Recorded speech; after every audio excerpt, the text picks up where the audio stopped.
So they're holding out Mac Jones because they're afraid of their own shadow. I mean, their own offensive line. Greg Bedard, Boston Sports Journal. How do we feel about that?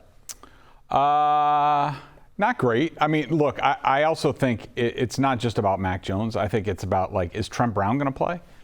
I don't think that he is. You can't put him out there if Trent Brown's not out there and Andrew Stuber's out there. So I think it starts there. I think, some of the veterans are going to get rest. Trent Brown couldn't even pull his... I'm sorry, rest from what? Just not getting hurt, avoiding injury. But they can't afford to lose Trent Brown. A rest connotes that you're tired. Right. What would they be tired from? Yeah, I don't know. That's a good question. But, I mean, Trent Brown couldn't even bother to pull his socks up in the last game. I don't think he really wants to be out there. If he's not going to be out there, Mac Jones can't be out there. So I'm okay with it. Yeah, I mean, I think if you look at it, if you can't protect the guys, if you can't protect your own guys, why do you want them to go out there? If he feels like... I want them to protect him, which means, Trent, we're going to play a couple series here, and it's going to be for real. So pull up your socks and block somebody. And let's leave in a tight end. Let's leave in a running back. Let's call a play that will protect him. How many times have they gotten thumped on their shoulder pads the entire month? Like twice. And so, I'm sorry, I'm just not into the overall approach. Well, I would say this too, and I was thinking about what you said, and I forgot. You're right. He did play last year against the Raiders. I forgot about that, and didn't look great. That was a Jarrett Stidham game. Jarrett Stidham, that's right. Went out there and lit him up. Looked great. But they needed the work last year. Why did they need the work last year? Because they were still trying to do the experiment, and they had an offensive coordinator who really wasn't an offensive coordinator, and an offensive line coach, same guy who really wasn't an offensive line coach. I think they needed just the reps to get out there. I don't think this is a similar situation. Well, I know. I mostly agree with Mike. I mean, I was just talking in terms of Mac Jones. I think they should play their guys. I think they should play their guys like a quarter. They need to get ready. One thing, I was looking back on my notes. They haven't done one-on-one drills, pass blocking drills, pass rush, cornerbacks, wide receivers since August 8th. They haven't done anything. 16 days ago.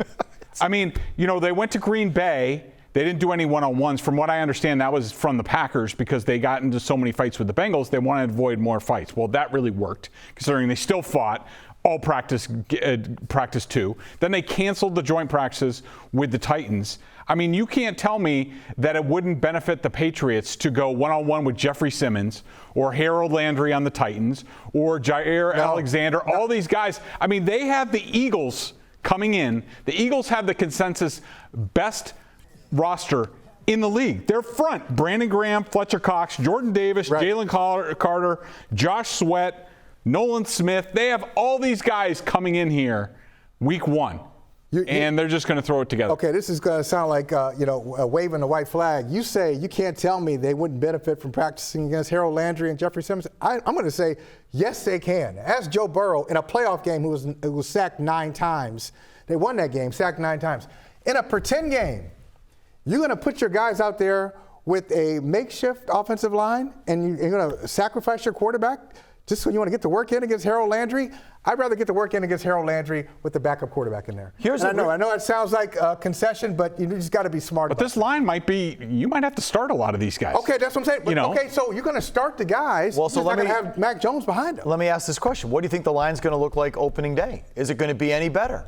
I have to believe that I think it's going to be Trent Brown. I think Cole Strange will be back. You do? That's iffy. That's a little iffy. Okay. I think it might be Mafi there. Have you seen him David once? Andrews. He got injured on the very first drill, the very first day, He was at practice the other day, not in pads. So he was watching at least. That was progress.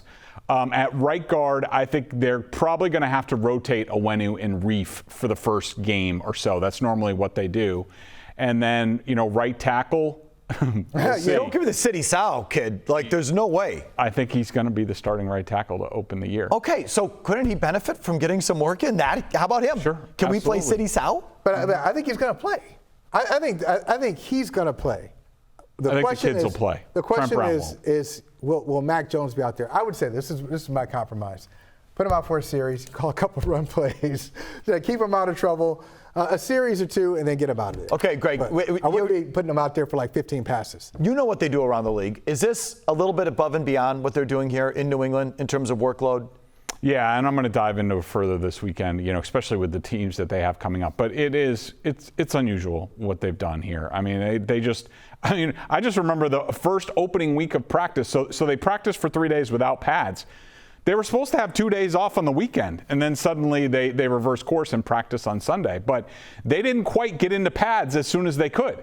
They could have gone, the 4 days or whatever and gotten into pads, but they decided not to do that. That was just for starters. It's unusual the way they've done it. Are you worried about them being ready for the season? Again, they've got off the slow starts 3 straight years, 2-5, 1-3, 2-4. I think the last 3 years. Are you worried about a repeat? Especially with the team that's coming in here. I mean, this is a team that's basically returning everybody on both sides of the line. They have an incredible offensive line, incredible defensive line, incredible talent. Yeah, I'm worried that they're not physically going to be ready for the challenge of the Eagles. I think it's, Greg, I've said this to Mike, I'll just say it to you. I think it's overstated in the sense of, one, the league has changed in the last, 10 years. So, yeah, maybe some teams practice a little bit more than the Patriots, but it's not dramatically more than the Patriots. This is the way it is. It's collective bargaining agreement, and then it's a coach looking at the long term, looking at a 17-game season and not putting it all out there. Well, I mean, good thing they've closed so strong the last 3 years as well. But that's not it. They've faded the last 3 years down the stretch too. I think those are two different conversations. The readiness of the Patriots for the season and the talent level of the Patriots. It used to be the only way is through, and we all bought in, and people wrote books about it. Yeah. Even. And now it's, we got to rest for the thing, this is a new league. Yeah, and I mean, I haven't even seen him on the Hill all that much this summer. The people, the vaunted Hill. Let me speak for some of the people who wrote books about it. That was before a new CBA.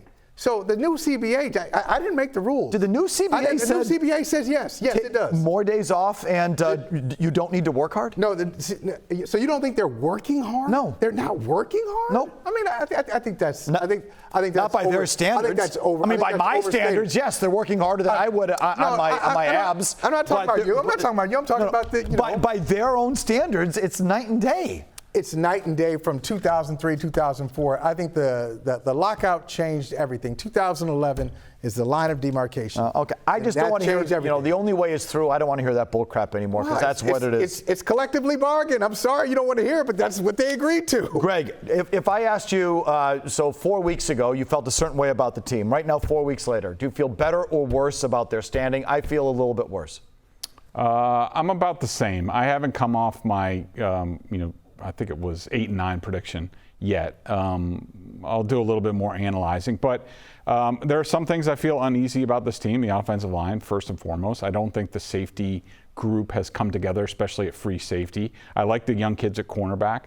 I don't like their weapon group. I don't think it's good enough. I think they have a bunch of average guys, and they're having too many injury issues. Tyquan Thornton needs to be on the field. Ooh. They need his speed. I know what you're saying, Mike, but that route to Devontae Parker that they missed by that much, that's a Tyquan Thornton route. You get a faster guy out there, maybe they hit it for a touchdown. Okay, we're going to get to that coming up in a little bit.